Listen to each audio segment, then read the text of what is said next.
নমস্কাৰ জনাইছো মই শিৱসাগৰ জিলা সাহিত্য সভাৰ সম্পাদক মনোজ কুমাৰ গগৈ আৰু মোৰ কাষতে আছে শিৱসাগৰ জিলা সাহিত্য সভাৰ সন্মানীয় উপসভাপতি ডক্টৰ জীৱন কলিতা ডাঙৰীয়া আছে। আজি শিৱসাগৰ জিলা সাহিত্য সভাৰ উদ্যোগত বিশিষ্ট অনুবাদক বিশিষ্ট লেখক শুভকণ শৰ্মাৰ স্মৃতিত আমি বক্তৃতা প্ৰদান অনুষ্ঠান আয়োজন কৰিছোঁ। এতিয়া এই মুহূৰ্তত চলি আছে শিৱসাগৰ জিলা সাহিত্য সভাৰ নগৰৰ কাৰ্যালয়ত। বক্তৃতা প্ৰদানৰ মূল বক্তা হিচাপে অংশগ্ৰহণ কৰিছে শিৱসাগৰ বিশ্ববিদ্যালয়ৰ অৱসৰী অধ্যাপিকা ডক্টৰ মাইচু গোস্বামী বাইদেৱে। এই অনুষ্ঠানত সভাপতিত্ব কৰিছে শিৱসাগৰ জিলা সাহিত্য সভাৰ সভাপতি সন্মানীয় যোগেশ কিশোৰ ফুকন ডাঙৰীয়া আৰু এই অনুষ্ঠানত অসম সাহিত্য সভাৰ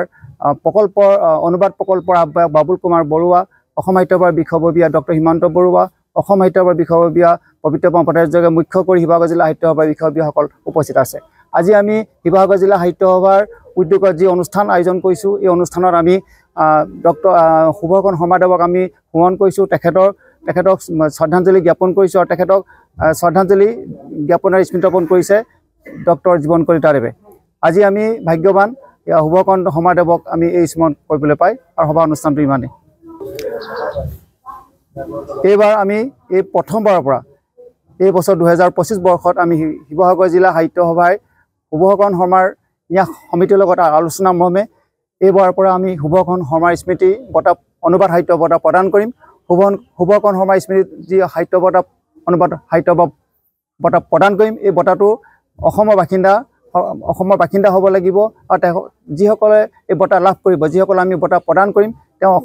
অসমৰ বাসিন্দা হোৱাৰ লগতে অনুবাদ সাহিত্য সম্পৰ্কে তেখেতে জড়িত থাকিব লাগিব আৰু তেখেতক এক নিৰ্দিষ্ট সময়ত আমি তেখেতক অনুবাদ সাহিত্য বঁটা প্ৰদান কৰিম। আজি এই বঁটাৰ লগত থাকিব নগদ 5,000 টকা থাকিব আৰু যি আমাৰ সন্মানিত কৰিম চেলেং চাদৰ পৰা আদি কৰি গ্ৰন্থ টোপোলাৰ পৰা আদি কৰি আমি প্ৰতি বছৰে আমি শিৱসাগৰ জিলা সাহিত্য সভাৰ লগত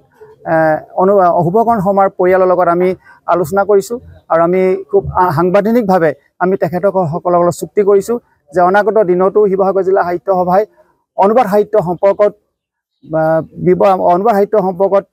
চৰ্চা কৰি থকা বিশিষ্ট ব্যক্তিক, বিশিষ্ট লেখকক, অসমৰ বাসিন্দা সেইজন ব্যক্তিক আমি প্ৰতি বছৰে আমি বঁটা প্ৰদান কৰিম। আজি শিৱসাগৰ জিলা সাহিত্য সভাৰ যি বক্তৃতা অনুষ্ঠানত এই বঁটা আমি যে প্ৰদান কৰিম সেই সম্পৰ্কে আমি ঘোষণা আমি কৰিম আনুষ্ঠানিকভাৱে আৰু পৰৱৰ্তী সময়ত আমি পৰ্যায়ক্ৰমে আমি বিশিষ্ট ব্যক্তিক এই অনুবাদ বঁটা প্ৰদান কৰিম, যাৰ বাবে আমি শিৱসাগৰ জিলা সাহিত্য সভাৰ খুব গৌৰৱ অনুভৱ কৰিছোঁ। শুভকণ শৰ্মা স্মৃতি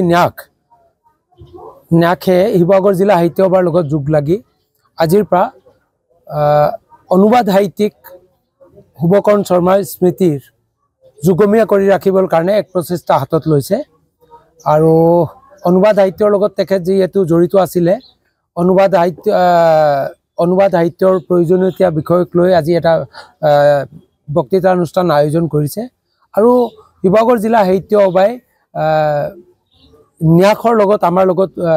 যোগ হৈ এটা বঁটা প্ৰৱৰ্তন কৰিছে, আজি ঘোষণা কৰিছে অনুবাদ সাহিত্যৰ স্মৃতিত শুভকণ শৰ্মা স্মৃতিত অনুবাদ সাহিত্য বঁটা বুলি প্ৰত্যেক বছৰে এই বঁটা প্ৰদান কৰা হ'ব। জিলা সাহিত্য সভাৰ উদ্যোগতে প্ৰত্যেক বছৰে আমি এই অনুষ্ঠানখন পাতি যাম আৰু প্ৰত্যেক বছৰে অনুবাদ সাহিত্যৰ লগত জড়িত বিশিষ্ট সাহিত্যিকক নিৰ্বাচিত কৰি এটা নিৰ্বাচক মণ্ডল জিলা সাহিত্য সভাই আৰু ন্যাসে লগ লাগি এটা নিৰ্বাচক মণ্ডল গঠন কৰিব আৰু সেই নিৰ্বাচক মণ্ডলে সদৌ অসম ভিত্তিত যিখিনি সাহিত্যকসকলে অনুবাদ সাহিত্যৰ লগত জড়িত হৈ আছে তেখেতলোকক নিৰ্বাচিত কৰি তেখেতলোকক অনুপ্ৰেৰণা যোগাবৰ কাৰণে অনুবাদ সাহিত্যৰ প্ৰতি অনুপ্ৰেৰণা এটা যোগাবৰ কাৰণে এইটো যুগান্তকাৰী এটা সিদ্ধান্ত জিলা সাহিত্য সভাই লৈছে। আমাক তেখেতলোকে এইটো প্ৰস্তাৱটো দিছিলে, আমি পৰিয়ালবৰ্গৰ হৈ ন্যাসৰ হৈ আমি গ্ৰহণ কৰিছোঁ আৰু এইটো আমি চলাই লৈ যাম অনাগত দিনত। যিকোনো খবৰৰ বাবে যোগাযোগ কৰক 7099017330 লগতে 7099017110 নম্বৰত।